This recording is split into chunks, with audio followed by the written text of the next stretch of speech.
Hola, soy Richard Velázquez. Este es el proyecto eh, de generador de sonido de fresa de dentista utilizando el circuito 555 alimentado con un Arduino. La instalación se realiza de acuerdo a lo presentado en la guía y este es el esquemático que se va a evaluar. Entre los componentes presentados está el pequeño parlante, el 555 con la muesca en la parte superior, la resistencia de 10K, un condensador de 0.01 que es este pequeño, un condensador de 0.1 que es este electrolítico, la fotocelda y las conexiones de acuerdo al esquemático.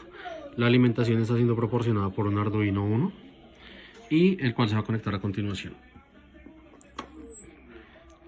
La fotocelda en este momento está descubierta.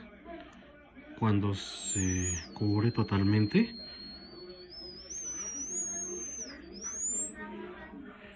variando,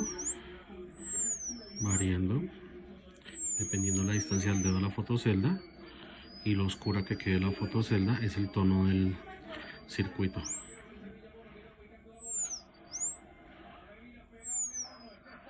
Y en este se observa que el circuito funciona adecuadamente.